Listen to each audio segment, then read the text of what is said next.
And after this, Absalom got for himself a carriage and horses, and 50 runners to go before him. And Absalom got up early, morning after morning, and took his place at the side of the public meeting place. And when any man had a cause which had to come to the king to be judged, then Absalom crying out to him said, "What is your town?" And he would say, "Your servant is of one of the tribes of Israel." And Absalom would say to him, "See, your cause is true and right, but no man has been named by the king to give you a hearing."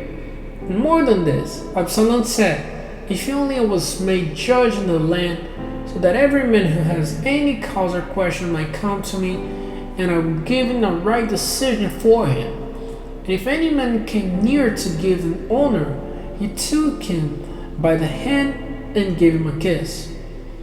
And this Absalom did to everyone in Israel who came to the king to have his cause judged.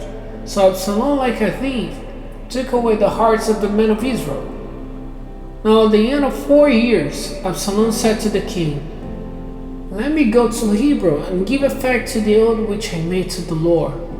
For while I was living in Joshua in Haran, your servant made an oath, saying, if ever the Lord lets me come back to Jerusalem, I will give him worship in Hebron." And the king said to him, "Go in peace." So he got up and went to Hebron. But Absalom at the same time sent watchers through all the tribes of Israel to say, at the sound of the horn you are to say, "Absalom is king in Hebron." And with Absalom, at his request, when 200 men from Jerusalem were completely unconscious of his designs. And Absalom sent for Ahithophel the Gilonite, one of David's helpers from Giloh his town, while he was making the offerings. And the design against David became strong, for more and more people were joined to Absalom. And one came to David and said, "The hearts of the men of Israel have gone after Absalom." And David said to all his servants who were with him at Jerusalem, "Come, let us go in flight, or not one of us will be safe from Absalom. Let us go without loss of time, or he will overtake us quickly and send evil on us, and put the town to the sword." And the king's servant said to the king, "See, your servants are ready to do whatever the king says is to be done." So the king went out, taking with him all the people of his house, but for 10 of his women who were to take care of the house. And the king went out, and all his servants went after him and made a stop at a far house.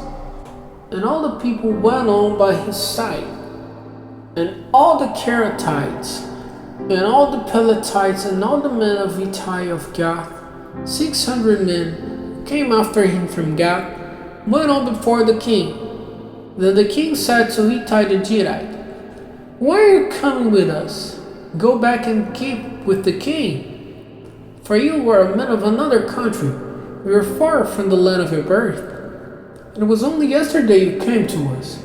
Why then am I to make you go up and down with us? For I have to go where I may. Go back then, and take your countrymen with you. And may the Lord's mercy and good faith be with you." And Ittai the Gittite in answer said, "By the living Lord, and by the life of my lord the king, in whatever place my lord the king may be, for life or death, there will your servant be." And David said to Ittai, "Go forward then." And Ittai the Gittite went on, with all his men, and all the little ones he had with him. There was great weeping in all the country when all the people went through. And the king himself was waiting in the Kidron valley, and all the people went by him in the direction of the olive tree on the edge of the wasteland. Then Zadok came, and Abiathar, and with them the ark of God's agreement. And they put down the ark of God, till all the people from the town had gone by. And the king said to Zadok, "Take the ark of God back into the town.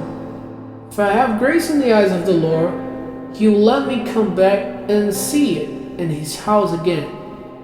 But if he says, I have no delight in you, then here I am. let him do to me what seems good to him. The king said further to Zadok the priest, See, you and Abiathar are to go back to the town in peace, with your two sons, Ahimaaz, your son, and Jonathan the son of Abiathar. See, I'll be waiting on the way across the river in the wasteland till I get news from you. So Zadok and Abiathar took the ark of God back to Jerusalem and did not go away from there. And David went up the slopes of the Mount of Olives, weeping all the way, with his head covered and no shoes on his feet. And all the people who were with him, covering their heads, went up weeping. And word came to David, saying, Ahithophel is among those who were joined to Absalom. And David said, O Lord, let the wisdom of Ahithophel be made foolish. Now when David had come to the top of the slope, where they gave worship to God, Hushai the Archite came to him in great grief with dust on his head. David said to him, If you go with me, it will be a trouble to me. But if you go back to the town and say to Absalom, I'll be your servant, O king, as in the past I have been your father's servant, so now I'll be yours. Then you'll be able to keep Ahithophel's designs against me from being put into effect. And have you not there Zadok and Abiathar the priests?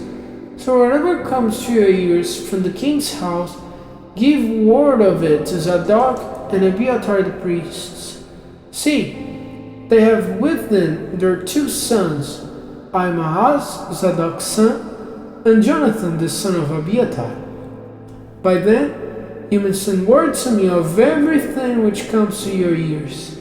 So Hushai, David's friend, went into the town, and Absalom came to Jerusalem.